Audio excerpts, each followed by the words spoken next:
Kecerdasan buatan atau AI, kayaknya sekarang di mana-mana ngomongin ini ya. Katanya sih teknologi ini bakal mengubah segalanya. Ada yang bilang ini kunci kemajuan super cepat. Tapi nggak sedikit juga yang, khawatir, ini malah jadi ancaman terbesar buat manusia. Gimana kalau kita coba lihat dari sisi lain? Selamat datang kembali di pembahasan mendalam kita. Hari ini kita fokus ke bab 12 dari materi Anda. Judulnya, Memanfaatkan AI untuk Transformasi Cepat. Jadi ingat kata-kata fisikawan David Deutsch, dia bilang, kita punya tugas untuk optimis. Masa depan itu terbuka. Kita semua bertanggung jawab atas apa yang ada di dalamnya. Ini pengingat penting banget, apalagi pas ngomongin AI. Oke, jadi misi kita hari ini, kita mau coba jelajahi gimana AI kalau dilihat dari kacamata transformasi yang lebih dalam ya, bukan cuma soal efisiensi. Bukan cuma otomatisasi gitu ya. Iya, betul. Tapi gimana AI bisa jadi alat buat perubahan personal, sosial, bahkan planet kita. Apalagi ini yang ditekankan di materinya kalau dipandu oleh kepemimpinan yang sadar. Nah, mari kita kupas tuntas ini. Jadi inti argumen di bab ini sebenarnya cukup mendasar sih. Teknologi dan AI ini khususnya ya, itu fungsinya kayak cermin raksasa. Cermin raksasa. Iya, dia nggak cuma mantulin, tapi juga bisa memperkuat niat, nilai-nilai, bahkan ya bias dari orang yang bikin dan pakai. Jadi anggapan kalau AI itu cuma alat netral aja, kayaknya perlu kita lihat lagi deh. Itu menarik. Jadi bukan cuma kode sama algoritma ya, tapi ada sesuatu dari pembuatnya yang ikut masuk gitu. Betul. Kayak contoh robot AI Trinity di materi ini kan, katanya robot itu nggak cuma program, tapi bawa semacam apa ya, esensi atau rasa penciptanya. Seolah AI nyerap spirit kita gitu. Persis kayak gitu. Dan ini implikasinya gede banget, bikin kita kayak di persimpangan jalan gitu. Maksudnya? Ya kita mau biarin kekuatan AI ini, sengaja atau enggak, malah mempercepat hal-hal negatif yang udah ada. Contohnya kayak polarisasi sosial gitu, atau hubungan antar manusia yang makin renggang. Nah, itu dia. Polarisasi, erosi koneksi manusiawi, atau bahkan ya, risiko eksistensial yang disebut di materi ini, yang katanya probabilitasnya 1/10 abad ini, itu satu pilihan. Wah, serem juga ya kalau gitu. Atau pilihan lainnya?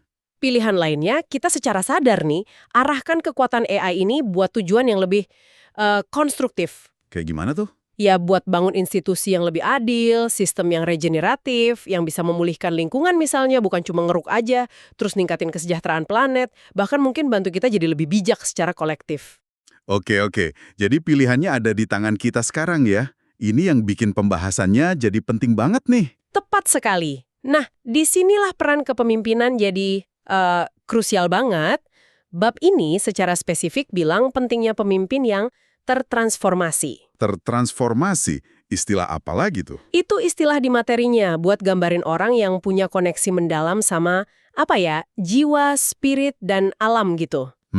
Oke. Nah, pendekatan pemimpin kayak gini ke AI bakal beda banget. Mereka nggak lihat AI cuma sebagai alat buat cari untung atau kekuasaan semata. Terus gimana? Mereka lihatnya dengan rasa hormat, tanggung jawab etis yang kuat, dan komitmen buat melayani kemanusiaan dan planet. Jadi ini bukan cuma soal, katakanlah, CEO pakai AI buat otomatisasi atau analisis data pasar biar profit naik gitu ya? Jauh lebih dari itu. Pemimpin dengan kesadaran kayak gini ngelihat AI sebagai enabler, pemungkin lah. Pemungkin untuk apa? Untuk proses penyembuhan dan regenerasi di berbagai level. Di materinya ada contoh-contoh konkret nih. Coba Anda bayangkan AI bantu pulihin terumbu karang. Wah, bisa gitu ya? Bisa. Atau AI pantau perubahan iklim secara real time dengan akurat banget, bantu kita kurangi jejak karbon, lindungi hewan langka, perluas akses kesehatan atau air bersih ke daerah terpencil. Wow. Bahkan bantu rancang kebijakan buat atasi ketidaksetaraan sosial ekonomi. Banyak banget potensinya. Pendekatan ini intinya fokus ke kesejahteraan manusia dan selaras sama nilai-nilai yang lebih dalam yang di teks ini disebut jiwa tadi. Oke. Tujuannya bukan gantiin manusia, tapi justru memberdayakan potensi unik kita. Kreativitas, empati, kecerdasan emosional, martabat kita. Gitu. Jadi AI malah dipakai buat nguatin koneksi antar manusia ya, bukan bikin makin individualis. Itu tujuannya. Membangun jembatan pemahaman, bukan isolasi. Bahkan ditekankan juga penggunaan AI yang mindful, yang sadar dampaknya kesehatan mental kita, dorong keseimbangan antara dunia digital sama alam. Berarti prinsip kayak transparansi, keadilan, inklusi itu jadi penting banget dong ya. biar nggak bias atau bikin kesenjangan baru. Penting banget. Dan ada satu ide yang menurut saya, wah ini provokatif banget dari materinya. Apa tuh? Ide buat secara sadar nanamin wawasan jiwa atau spiritual ke dalam pengembangan AI itu sendiri. Maksudnya gimana? Diprogram pakai ayat suci gitu? Hahaha, ya nggak gitu juga sih. Tapi logikanya gini, kalau AI itu perpanjangan kesadaran kita, maka energi, niat, nilai-nilai yang kita masukin pas bikinnya, itu ngaruh banget ke dampaknya nanti. Masuk akal juga. Coba bayangin AI yang dari awal dirancang pakai prinsip welas asih, keadilan, hormat sama kehidupan. Beda kan jadinya? Wah, ini perspektif yang beda banget sih. AI jadi kayak jembatan antara kearifan kuno sama teknologi modern gitu. Bisa jadi. Dari sekutu buat restorasi harmoni, mecahin masalah global, dukung penyembuhan. Wah, ini bagian yang sangat menarik. Memang menarik banget. Nah, bab 12 ini terus coba metain potensi AI ini secara lebih sistematis di tiap tahap transformasi. Tahap transformasi yang mana nih? Yang mungkin udah dibahas sebelumnya di materi ini, yang biasanya lewat ritual atau perluasan kesadaran itu loh. Nah, sekarang dilihat gimana AI bisa jadi alat pendukungnya. Oke. Dan ini berlaku di 3 level, personal, organisasi, sama sosial atau planet. Oke, kita coba bedah satu-satu ya. Yang pertama, penyembuhan dan pembersihan, healing and cleansing. Gimana AI bisa bantu di sini? Selain aplikasi kesehatan biasa ya. Oke, di level personal, coba bayangin AI lebih dari sekedar pelacak fitness atau chatbot kesehatan mental biasa.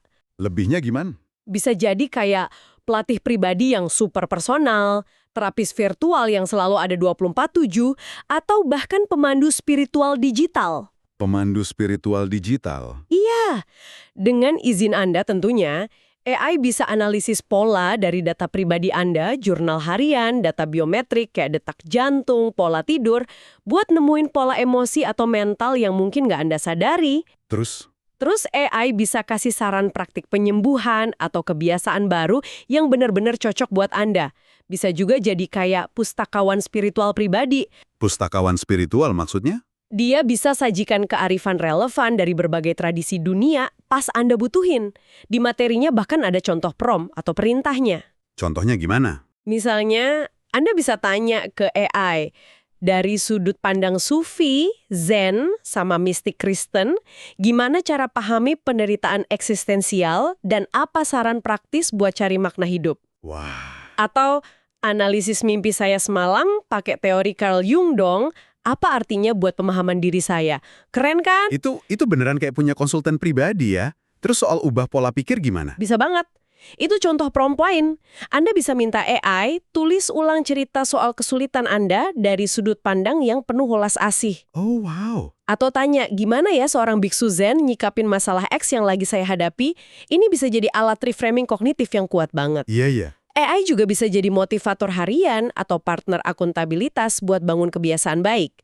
Nah, di tingkat organisasi, Gimana tuh kalau di kantor? AI bisa dipakai secara anonim buat analisis data agregat, buat identifikasi tingkat stres di kantor, deteksi pola komunikasi nggak sehat antar tim, terus kasih saran intervensi. Menarik. Bisa juga jadi platform buat sediain sumber daya kesehatan mental yang gampang diakses karyawan. Terus di level sosial planet ini, potensinya gede banget buat revolusi layanan kesehatan. Kayak diagnosis penyakit gitu? Iya, diagnosis dari gambar medis kayak gen röntgen atau MRI bisa lebih cepat, akurat, penemuan obat personal, prediksi wabah. Di hukum juga bisa bantu analisis kasus, deteksi bias, kurangi beban hakim biar lebih fokus ke manusianya. Gila, potensinya luas banget ya baru di tahap penyembuhan aja. Kayaknya ini nyambung ke tahap berikutnya soal koneksi ya.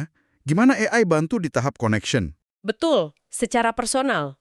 AI bisa bantu tingkatkan kesadaran diri, analisis pola komunikasi Anda misalnya, terus kasih feedback. Tentu privasi dijaga ya. Oke. Bisa juga rekomendasiin komunitas yang cocok sama minat Anda. Bantu nemuin suku Anda lah.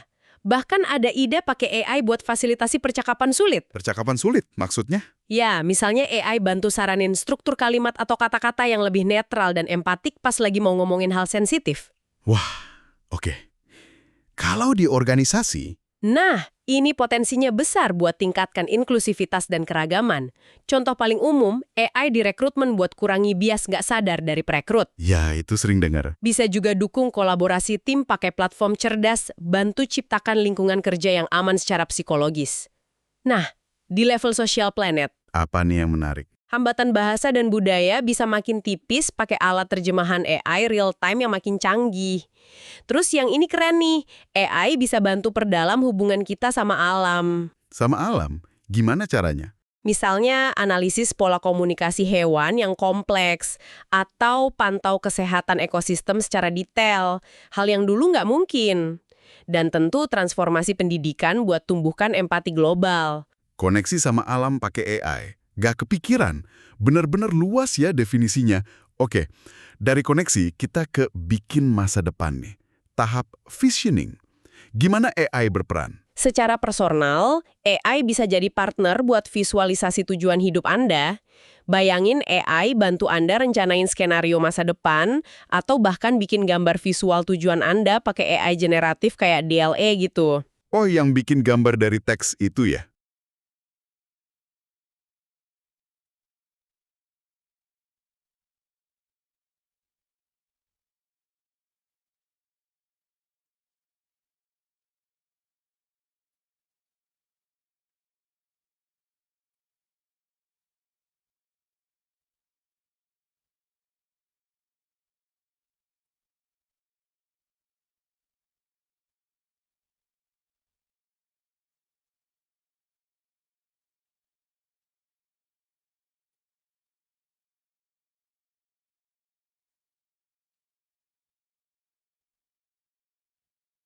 Ya, AI buat akses kearifan kolektif, analisis tren global atau sentimen publik gitu. Nah, di organisasi, Ini kayaknya udah banyak dipakai ya. udah, tapi potensinya masih bisa lebih dalam. Buat perencanaan strategis, analisis pasar, prediksi skenario bisnis, bisa percepat inovasi dan R&D juga. Bayangin fasilitasi brainstorming skala gede banget, ribuan orang, AI bantu sintesis idenya real time. Keren banget. Kalau di level social planet, ini pasti penting banget ya. Krusial malah. Buat atasi tantangan global kayak perubahan iklim atau pandemi, kita butuh model sistem yang kompleks. AI jago di situ. Contohnya. Bantu rancang masa depan berkelanjutan, kota pintar yang beneran efisien dan nyaman, peta jalan ekonomi sirkuler, bahkan bisa berdayain partisipasi warga dalam pengambilan keputusan pakai analisis data kompleks yang dibikin gampang dimengerti. Oke. Dari sembuh, nyambung, terus punya visi. Kayaknya semua ini jadi fondasi buat aksi nyata kan ya? Gimana AI bantu di tahap mission atau implementasi? Betul. Secara personal, ini mungkin yang paling kerasa sehari-hari, AI bisa naikin produktivitas banget. Otomatisasi tugas repetitif, manajemen jadwal. Iya, itu udah mulai kerasa sih. Yang penting juga, AI mendemokratisasi akses ke alat canggih. Orang awam coding bisa dibantu AI bikin program simple. Orang tanpa skill design bisa bikin grafis lumayan pakai AI. Jadi lebih banyak orang bisa wujudin idenya ya? Nah, itu dia. Memberdayanya individu, AI juga bantu tingkatkan kualitas keputusan dan eksekusi rencana di organisasi. Ya ini, optimalkan operasi bisnis, pengambilan keputusan berbasis data, personalisasi pengalaman pelanggan skala besar. Standar lah ya untuk bisnis. Kalau di level social planet, Ini jadi akselerator penemuan ilmiah luar biasa. Analisis data genomik buat medis, data iklim buat solusi lingkungan. AI juga memungkinkan kita scale up solusi positif buat dampak global. scale up, maksudnya? Ya, bikin solusi itu bisa diterapkan lebih luas, lebih cepat. Kayak logistik bantuan kemanusiaan yang dioptimalkan AI, layanan publik bisa jangkau lebih banyak orang. Bisa juga dorong ekonomi inklusif. Terus, ada satu aspek lagi yang penting, perlindungan, protection. Ini juga disinggung di materinya. Perlindungan? Keamanan cyber, aplikasi keselamatan pribadi, Oke. komunitas, respons bencana jadi lebih cepat, efektif, pemantauan keselamatan publik juga, tapi ini perlu hati-hati banget soal etika dan privasi ya. Iya, itu isu sensitif. Planet, nah ini menjanjikan banget. Pantau lingkungan skala besar, deteksi deforestasi ilegal dari satelit, lacak polusi real-time, prediksi risiko iklim, bantu kelola sumber daya alam kayak air atau hutan biar lestari. Oke, jadi setelah dengar semua potensi luar biasa ini, kesimpulannya apa nih? Jelas banget potensinya gede banget ya, kayak nggak ada batasnya. Iya, besar sekali. Tapi arahnya ini, mau bawa ke masa depan lebih baik atau malah nambah masalah, itu tergantung banget sama pilihan sadar kita, sama kepemimpinan manusia yang bijak, gitu kan ya? Betul sekali. Ini negasin lagi kalau AI bukan cuma alat teknologi biasa, tapi kekuatan transformatif yang dahsyat. Bisa kita pakai buat perubahan mendalam jika, nah ini kuncinya, jika kita pandu pakai kebijaksanaan, etika, integritas. Teknologi itu ujung-ujungnya emang selalu jadi cermin buat kita. Dan AI mungkin lebih dari alat manapun sebelumnya ya, dia bisa perbesar dan perkuat nilai-nilai kita. Mau yang baik, mau yang buruk. Jadi pertanyaannya bukan lagi apakah AI bakal bentuk masa depan kita. Itu udah pasti. Tapi apakah kita secara bareng-bareng dan sendiri-sendiri mau secara sadar bentuk AI biar dia melayani dunia yang lebih sadar, lebih adil, lebih nyambung, lebih regeneratif? Itu pertanyaannya. Ini jelas butuh lebih dari sekedar jago ngoding ya. Butuh pemahaman mendalam soal implikasi etis, sosial, butuh berani ambil pilihan sulit, butuh imajinasi buat lihat melampaui cara lama. Iya. Tujuannya bukan gantiin kearifan manusia pakai mesin, tapi justru pakai kecerdasan mesin buat perluas kearifan kita sendiri. Gitu ya? Tepat sekali. Katalisator perluasan kearifan. Nah, sebagai penutup nih, mungkin ada satu pemikiran buat Anda yang dengerin renungkan. Mengingat AI belajar dari data kita, dan intinya dia cerminan kita, lengkap sama bagus dan jeleknya kita.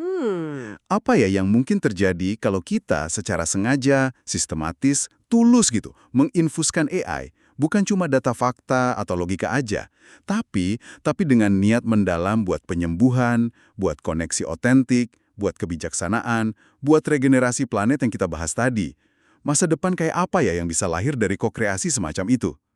Terima kasih sudah menyimak pembahasan mendalam kita kali ini. Sampai jumpa di eksplorasi berikutnya.